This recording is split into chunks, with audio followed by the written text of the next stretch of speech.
Ciao and benvenuti to Untold Italy. I'm Josie. And I'm Katie, and we're here to help you plan your trip to Italy. Between us, we have many years of travel experience, and we want to help you uncover your own, as yet untold stories and adventures in Italy. Each episode, you'll hear practical advice, tips and ideas to help you plan your own trips to the magical land of history, stunning landscapes, and a whole lot of pasta. We'll have interviews from experts and focus on local destinations and frequently asked questions about travel in Italy. Thanks for listening and make sure to subscribe to our show. Now let's get started on your regular dose of Bella Italia.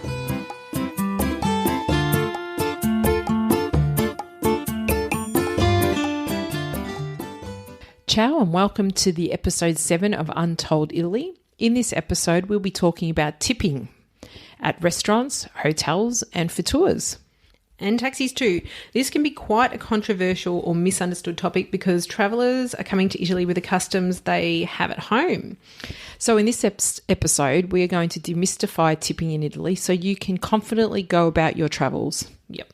So I guess for me, being Australian, I wanted to explain something about tipping when we go abroad to, say, the United States, where the tipping culture is very different just as an introduction, because I feel like in the United States that I was always told to double the tax in restaurants, which usually ends up being 15 to 20% on restaurant bills, and for other services, maybe $1 to $2 for a bellhop, $1 to $2 per bag for a bellhop, and a certain amount for concierge. Now, for Australians, this is a very foreign concept and we don't have that tipping culture in Australia.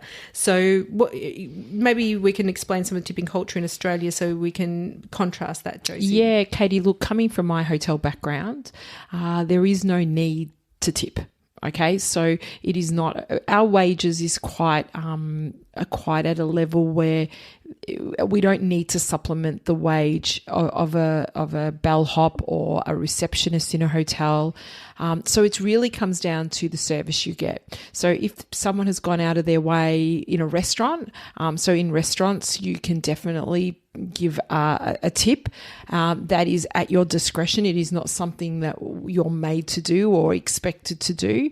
And also through hotels and travel and taxis, it's not something that tipping is not part of our culture and is not something we're expecting to do. Yeah, and I think, so when we go to Italy and we're coming with these different perspectives, it can be a little bit confusing. So I also lived in the UK for many years, and over there, tipping, it's not part of the culture, but it's more expected in terms of if you're going out for a drink, you would usually round the tab up, or if you're going for a restaurant, you would give a fairly decent tip. And again, I think it's related to wages because the wages in the UK for that type of staff is not as high as it would be in Australia. So here we all are with all these different expectations about tipping, and we're all headed off to Italy, and it can be quite controversial and quite people get quite confused about what they should do in Italy, but in fact it's actually quite simple. So from my perspective, I would say there is no culture for tipping large amounts in Italy, and that's because of the wages are reasonably high for those professions in Italy. Yeah, I agree. So I think loud and clear, no tipping culture in Italy. But we were talking, I do a couple of, I like to do free walking tours of different cities just to see something different. In that case, I would definitely tip the person because it is their time. It is like something they're doing. So I do tip in that instance. And how much would you tip on a free walking tour? Probably no more than a couple of euros. Up to €5 even, depending. Oh, okay. I would probably do 10 to 15. Here we go. Okay. We've all got different expectations. Yeah. So for a free walking tour, I would do 10 to 15 euros per person because, once again, that's their main income generator. But, I think it's a different horses for different courses. Yeah. I mean, I've never been told. I just go with, as you know, now that you probably do more of this, it really depends, I suppose. And then really around restaurants again, I would always, if there's really good service, I would give, the 10%, 15%, depending on, and if I was just going for a drink, I would probably leave a couple of euros, depending. It really depended on the bill and the service that I got. But there was nothing, it's not that I need to leave it or it's more I want to leave that. Yeah, I think the culture in Italy is really, like you would give a couple of euros per person in a restaurant or a cafe. Then if it was exceptional service, then you can generally pay a bit more. So how about in hotels? What would you think the expectation for tipping in hotels would be? No, I don't tip in hotels in Italy, to be really honest, because I get quite a good wage. They're looked after. It's more independent restaurants I would tip. Again, look, if you've got lots of bags and you're struggling and, they're helping you or they've done something extra to get you a taxi or have gone out of their way, then, maybe €1 or €2 a bag, but it's not expected at all of that. I think that's right. And, in restaurants, I think you could get, it's a professional service over there. So they take a lot of pride in the service that they provide. And, I always like to reward exceptional service and an exceptional meal as well, to be honest. The chefs are slaving their away behind the scenes. But how about the coperto? Yeah, so I think we need to talk about that because the coperto is like a cover charge. So when you sit down at a restaurant, in a restaurant, it's not for the service. It's literally to sit down. It's a cover charge, and they give you bread. It's not whether you eat the bread or you don't eat the bread. It is part of the charge that you are. Rome, Florence, major cities have that.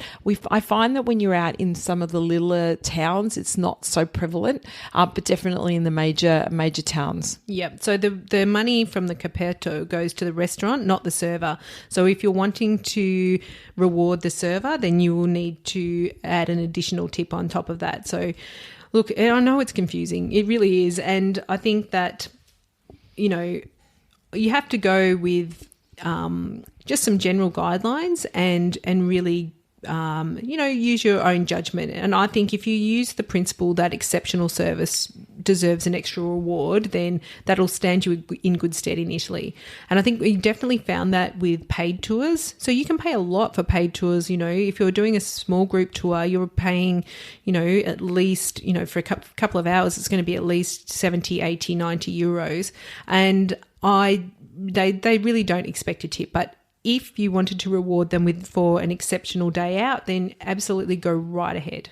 Yeah, I agree. And I think also you'll find when you go to some of these restaurants, they'll tell you, they're quite, Italians are quite forward in telling you what they think.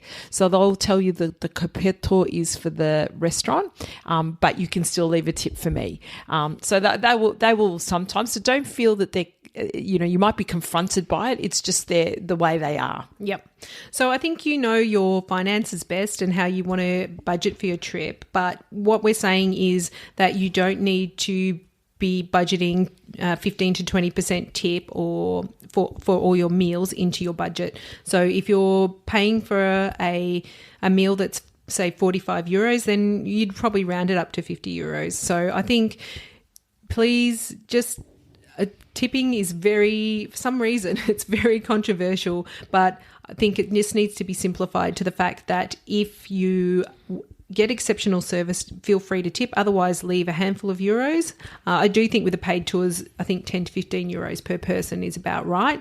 And if it's a paid tour, then use your discretion. If you've got exceptional service, then absolutely feel free to tip your guide. Yeah, so Katie, we're going to put the link on the show notes to an article about travel tips for Italy that includes all the information that we've been talking about.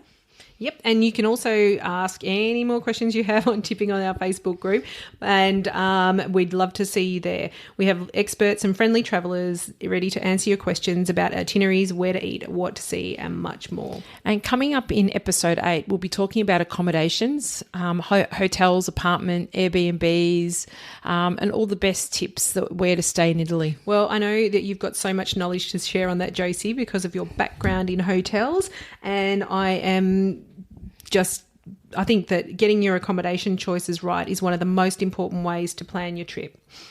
So tune in next time for all our tips on booking accommodation, and don't forget to subscribe to Untold Italy podcast for all the latest episodes. Grazie, and thanks for listening. Ciao.